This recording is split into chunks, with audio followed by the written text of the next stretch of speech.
Hello everyone, welcome to my exam hub. तो आज के इस वीडियो में हम लोग डिस्कस करेंगे बीपीएससी मेंस के लिए जो है जीएस पेपर 1 सेक्शन के अंतर्गत हिस्ट्री का सब्जेक्ट है। और आज का क्वेश्चन है जाति और धर्म पर जो है गांधी जी का क्या दृष्टिकोण था। इस क्वेश्चन का आंसर जो है मेंस के लिए जो है आपके लिए इंपॉर्टेंट होगा, बीपीएससी मेंस के लिए। तो आज का क्वेश्चन है जाति और धर्म पर गांधी जी क्या दृष्टिकोण थे, इसके बारे में डिस्कस करेंगे आज के इस क्वेश्चन में। ओके, इंपॉर्टेंट होगा आपके लिए ये वीडियो जो है। उम्मीद करते हैं आप बहुत सारे वीडियो जो इससे पहले जीएस पेपर 1 से संबंधित अपलोड किए जा चुके हैं। अगर आप नहीं देखें तो उसको भी देख सकते हैं, प्ले लिस्ट में खोजना जाके मिल जाएगा आपको आसानी से। ओके, और तो बिना विलम्ब किए हुए चलिए स्टार्ट करते हैं। और एक बात बता दें कि आप चैनल पे नए हैं तो सब्सक्राइब कर लीजिएगा और अपने दोस्तों के साथ भी ज़्यादा से ज़्यादा शेयर कर दीजिएगा ताकि ज़्यादा से ज़्यादा लोग इसका बेनिफिट उठा सके। तो डिस्कस करते हैं आज का इस क्वेश्चन के बारे में, Gandhi's view on caste and religion. Gandhi ji का क्या दृष्टिकोण था इस पे। ओके, तो चलिए स्टार्ट करते हैं। गांधी न केवल भारत के राष्ट्रीय आंदोलन के एक नेता थे, बल्कि उन्होंने राजनीति में धार्मिक दृष्टिकोण को शामिल करने के मामले में एक बड़ी भूमिका निभाई है। गांधी जी जो हैं वो भारत के एक राष्ट्रीय आंदोलन के बहुत ही बड़े, न केवल भारतीय राष्ट्रीय आंदोलन के नेता थे बल्कि उन्होंने राजनीति में जो है धार्मिक दृष्टिकोण को शामिल करने में बहुत बड़ी भूमिका निभाई है अपनी। और इस प्रकार राजनीति का जो है आध्यात्मिकरण मुख्य रूप से गांधी जी का योगदान था। आध्यात्मिकरण होने का, राजनीति का आध्यात्मिकरण करना जो है मुख्य रूप से गांधी जी का इसमें बहुत ही ज़्यादा योगदान था। गांधी जी एक धार्मिक व्यक्ति थे और उनका मानना था कि धर्म को राजनीति का मूल आधार होना चाहिए। क्या होना चाहिए? धर्म को जो है राजनीति का मूल आधार होना चाहिए, धर्म। ओके, यद्यपि यहाँ धर्म का अर्थ है उनके विचारों में सत्य और मानवता के साथ प्रेम। क्या है धर्म? उनके विचारों में जो है धर्म का क्या अर्थ है? सत्य और मानवता के साथ जो है प्रेम होना चाहिए। बाकी आगे देखते हैं। गांधी जी ने भगवत गीता का अध्ययन किया और इसे आध्यात्मिक के स्रोत के रूप में माना, क्योंकि जब भी उन्हें समय लगता वे गीता पाठ शुरू करते थे। गांधी जी जो के द्वारा जो है भगवत गीता का भी अध्ययन किया गया, इससे जो है वो उसको आध्यात्मिक का स्रोत के रूप में मानने लग गया गीता को। और क्योंकि जब भी वो उसको समय मिलता था तो वो गीता का पाठ शुरू करते थे। गांधी जी ने नैतिकता के सिद्धांत को सीखा और गीता से प्रकृति के पूजा प्रकार के रूप में काम किया। गांधी ने हिंदू धर्म की कई अन्य पवित्र पुस्तकें जैसे सांख्य, अद्वैतवाद, योग पर पुस्तकें और जैन धर्म पर, बौद्ध धर्म पर बहुत सारे पुस्तकों के अध्ययन किए गए, गांधी जी के द्वारा अध्ययन किए। वास्तव में उन्होंने जैन धर्म और बौद्ध धर्म से अहिंसा के तत्व को अपनाया। गांधी जी जो हैं अहिंसा के तत्व कहाँ से अपनाए? तो वह जैन धर्म और बौद्ध धर्म के वास्तव में उन्हीं से जो है अहिंसा के तत्व अपनाए। अहिंसा को सर्वोच्च नैतिकता माना। क्या माना? अहिंसा को सर्वोच्च नैतिकता। इन पुस्तकों ने गांधी को धार्मिक रूप से प्रेरित मानदंडों या व्यक्तिगत और सामूहिक आचरण के सिद्धांतों के एक समूह का नेतृत्व करने के लिए प्रेरित किया। ओके, इस बात का आपको ध्यान रखना है। उदाहरण के लिए सत्य, अहिंसा, अपरिग्रह और संभव के मूल्य। गांधी ने उन्हें पश्चिम मूल्यों या व्यक्तिवाद, उपयोगितावाद और हिंसा के सिद्धांतों के विकल्प के रूप में देखा। गांधी जी जो है पश्चिम के जो भी मूल्य थे उसके जो है विकल्प के रूप में देखा। क्या कि सत्य और अहिंसा के मार्ग पे चलना है। सारे जो अपना बहुत सारे बुक पढ़ने के बाद जो है जो भी जितने बुक थे फेमस जो भी योग पर पुस्तकें थे, जैन धर्म, बौद्ध धर्म के बहुत सारे पुस्तकें उन्होंने पढ़े, वहाँ से जो है अहिंसा का जो है वो पाठ पढ़ाया सबको। ओके, गांधी जी ने माना कि विभिन्न धर्मों में अलग अलग रास्ते हैं। क्या माना गांधी जी? कि विभिन्न धर्मों में जो हैं अलग अलग रास्ते हैं, सबके अपने अपने रास्ते हैं जिनका एक ही लक्ष्य है, लेकिन सबका लक्ष्य क्या है? एक ही है, प्रेम और सच्चाई है।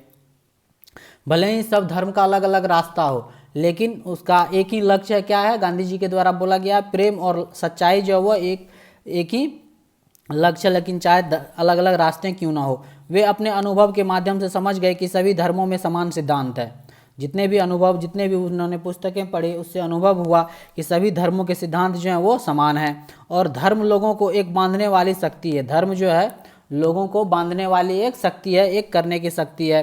तो गांधी जी जो है सर्वधर्म समन्वय में विश्वास करते थे, जिसका मतलब है विश्वास और सभी धर्मों का समान विश्वास जो है, सभी धर्मों में विश्वास करना और आस्था रखना, इसका मतलब है सर्वधर्म समन्वय में।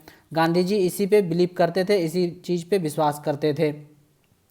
गांधी हिंदू होने के नाते हिंदू धर्म को जीने का एक तरीका मानते हैं और न केवल एक धर्म के रूप में, और सबसे सहिष्णु धर्म माना जाता है क्योंकि यह सभी को दुनिया के सारे धर्मों की पूजा करने की आज़ादी देता है। गांधी जी जो हैं हिंदू होने के नाते जो है वह जीने का एक तरीका माना हिंदू धर्म को, और न केवल एक धर्म के रूप में बल्कि सबसे सहिष्णु धर्म माना जाता है, क्योंकि ये जो सभी धर्मों को अच्छे बात सिखाते हैं, अच्छे अपने धर्मों की पूजा करने की आज़ादी देते हैं। गांधी के अनुसार धर्म का मुख्य उद्देश्य प्रेम और शांति स्थापित करना। धर्म का मुख्य उद्देश्य क्या था गांधी जी के अनुसार? प्रेम और शांति स्थापित करना और मनुष्यों और भगवान के बीच बातचीत करना। गांधी ईश्वर की बहुत भक्ति करता है, क्योंकि वह समझते थे भक्ति सबसे कठिन दुख को सहन करने की क्षमता देती है। गांधी जी जो वह ईश्वर के बहुत बड़े भक्ति करते थे, क्योंकि उसको पता था, वह समझते थे कि भक्ति जो है वह सबसे कठिन दुख को भी सहन करने की क्षमता हमें देती है, प्रदान करती है। लोग ईश्वर की शक्ति से सत्य और मानवता के प्रति प्रेम करने के लिए प्रेरित होते हैं।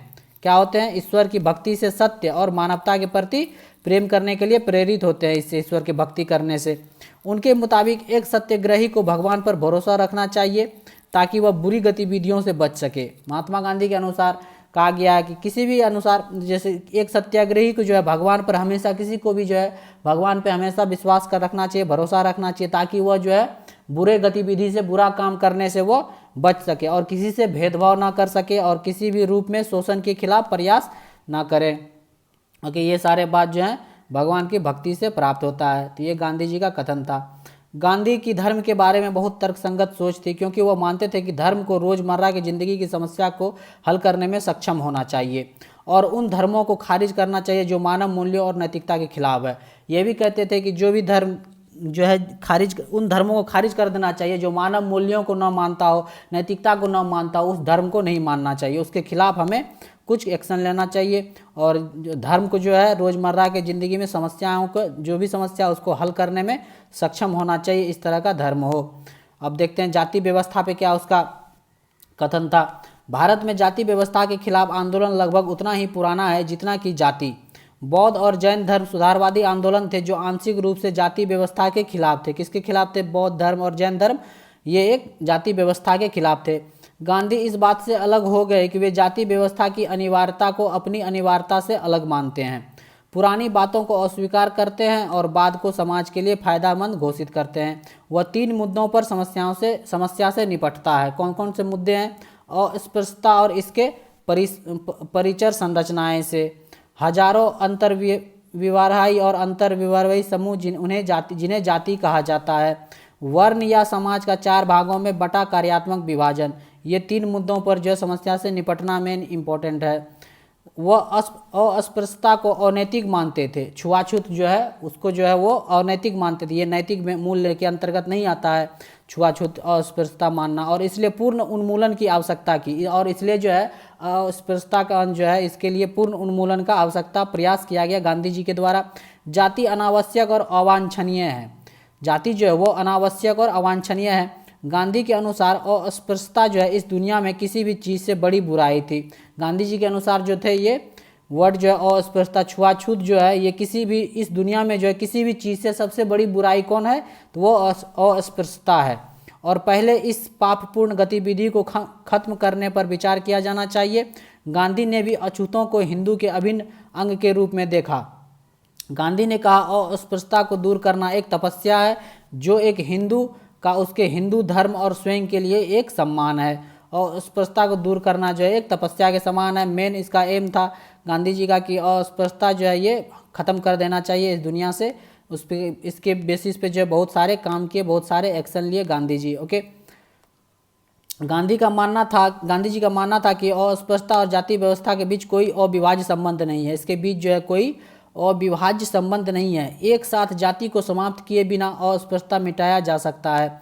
वह जातियों की बहुलता के उन्मूलन और 4 वर्णों में उनकी कमी के पक्ष में तर्क देता है। अस्पृश्यता की क्षमता का उन्मूलन जाति व्यवस्था के इस प्रस्तावित सरलीकरण पर ही निर्भर नहीं है, न कि इसके उन्मूलन की पूरी तरह से बात करने पर निर्भर है। तो ये सारे बात जो है गांधी जी के द्वारा कहा गया है। गांधी अस्पृश्यता को जाति व्यवस्था के रूप में उत्पोत्पाद मानते थे। बहिर्गमन के कारण जाति को नष्ट करना गलत है, क्योंकि बदसूरत विकास के कारण किसी शरीर को नष्ट करना होगा। इसका मतलब ये कहना था गांधी जी का। जाति व्यवस्था उच्च और निम्न के विचार के आधार पर एक सामाजिक पदानुक्रम का प्रतिनिधित्व करती है। जाति व्यवस्था क्या करती है? उच्च और निम्न के विचार के आधार पर जो है एक सामाजिक पदानुक्रम का प्रतिनिधित्व करती है, क्योंकि यह 4 वर्णों का एक अनावश्यक प्रकोप है जो एक समाज के संगठन के लिए मौलिक और आवश्यक है। क्या है? समाज के संगठन के लिए मौलिक और आवश्यक है। गांधी जातियों की बहुलता को अवांछनीय और बेकार मानते थे। गांधी जी जो है वह जातियों की बहुलता को क्या मानते थे? अवांछनीय, पूरा अवांछनीय है, कोई मतलब नहीं है इसका, और ये बेकार मानते थे। तो ये थे गांधी जी के जो है क्या पॉइंट ऑफ व्यू थे जाति और धर्म पे, क्या दृष्टिकोण थे उसके। तो इस वीडियो में हम लोग डिस्कस किए कि क्या क्या उसके पॉइंट ऑफ व्यू थे। उम्मीद करते हैं ये वीडियो जो है आपके एग्जाम के लिए, बीपीएससी मेंस एग्जाम के लिए यूजफुल होगा। कमेंट करके ज़रूर बताइएगा कैसा लगा ये वीडियो। यदि अच्छा लगा तो लाइक कर दीजिएगा, ओके। और चैनल पे नए हैं तो सब्सक्राइब कर लीजिएगा और ज़्यादा से ज़्यादा वीडियो को शेयर कीजिए ताकि ज़्यादा से ज़्यादा लोग इसका बेनिफिट उठा सके। किस तरह से जो है आंसर क्वेश्चन मतलब आप लिख सकते हैं, बहुत सारे फैक्ट हैं इसमें आपके, ओके। तो मिलते हैं नेक्स्ट वीडियो में। देखते रहिए my exam hub YouTube channel. Thank you for watching.